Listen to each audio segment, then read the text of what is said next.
Hello students, welcome back to the channel. आज हम कर रहे हैं क्लास 8 का चैप्टर 1 रैशनल नंबर्स एक्सरसाइज 1.1।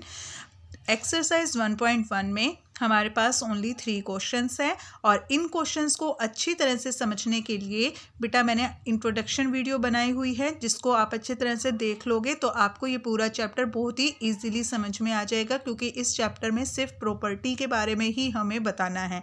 ठीक है, तो क्वेश्चन नंबर 1 है हमारे पास, name the property under multiplication used in each of the following. यहाँ पर सिर्फ हमें मल्टीप्लिकेशन में, अंडर मल्टीप्लिकेशन में हमें प्रॉपर्टी के नेम बताने हैं। ठीक है, फर्स्ट क्वेश्चन है हमारे पास, इसका फर्स्ट पार्ट है -4/5 into 1 is equal to 1 into -4/5 is equal to -4/5।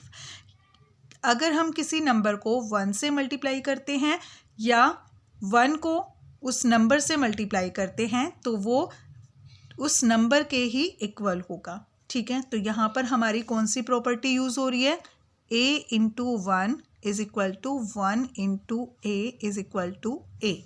ठीक है, तो ये जो हमारी प्रॉपर्टी है कि किसी नंबर को आप 1 से मल्टीप्लाई करो या 1 को उस नंबर से मल्टीप्लाई करो, आंसर वो नंबर ही होगा।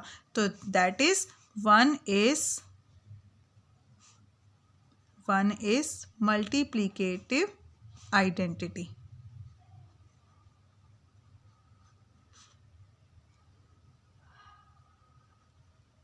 ठीक है, तो इस प्रॉपर्टी का नाम है 1 इज मल्टीप्लिकेटिव आइडेंटिटी, कि जो 1 है वो एक मल्टीप्लिकेटिव आइडेंटिटी होता है। ठीक है, नेक्स्ट इसका second part, -13/17 into -2/7 is equal to -2/7 into -13/17।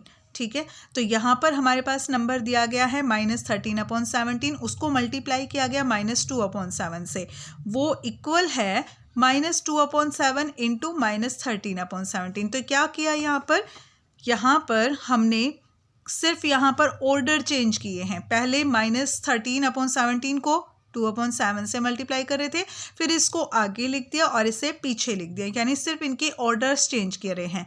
तो यहाँ पर कौन सी प्रॉपर्टी यूज हो रही है?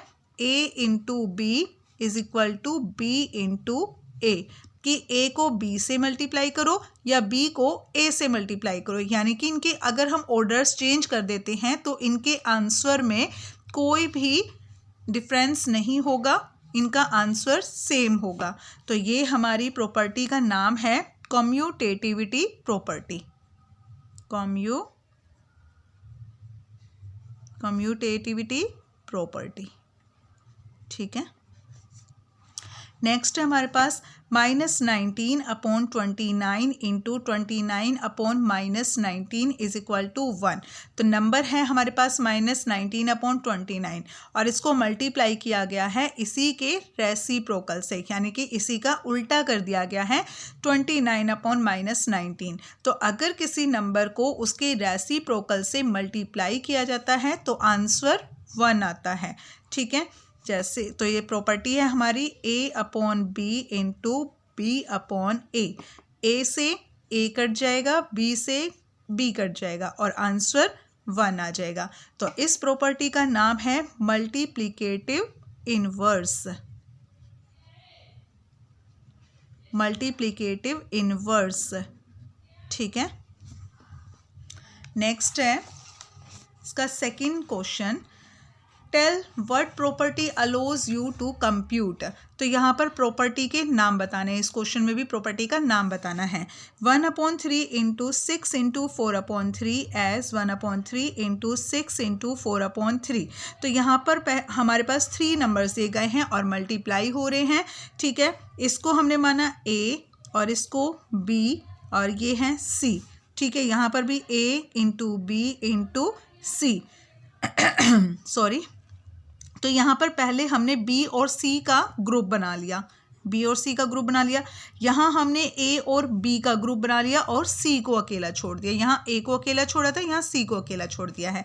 तो जब हम ग्रुप बना लेते हैं तो भी वो हमारा जो आंसर आएगा ना, इनको जब आप मल्टीप्लाई करोगे तो भी हमारा जो आंसर आएगा वो इक्वल होगा, सेम होगा। यहाँ पर हमें सोल्व नहीं करके दिखाना बेटा, सिर्फ हमें प्रॉपर्टी के नाम बताने हैं। तो ये प्रॉपर्टी हमारे 3 नंबर्स के ग्रुप वाली जो प्रॉपर्टी थी उसका नाम क्या था? Associativity property. Associativity property,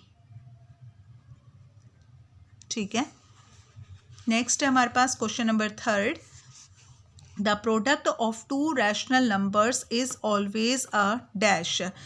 2 rational numbers, 2 rational number हैं, तो 2 रैशनल नंबर आप कुछ भी मान सकते हो, जैसे 2 है और 3 है, ठीक है। इनका प्रोडक्ट, इनको मल्टीप्लाई करने के बाद जो आंसर आएगा वो क्या होगा? देखो, जब हमने 2 रैशनल नंबर्स को मल्टीप्लाई किया तो जो आंसर आया है वो भी रैशनल नंबर है, ठीक है। तो इसका आंसर है rational number, rational number. The product of 2 rational numbers is always a rational number, ठीक है बेटा। तो इस एक्सरसाइज में हमारे सिर्फ 3 क्वेश्चंस थे और इनको अच्छे से इजीली अगर आपको समझना है तो इसका इंट्रोडक्शन पार्ट आप देख सकते हो, ठीक है। नेक्स्ट क्वेश्चन के लिए हम मिलेंगे, नेक्स्ट चैप्टर के लिए मिलेंगे हम नेक्स्ट वीडियो में। तब तक के लिए bye and please like share and subscribe my channel please.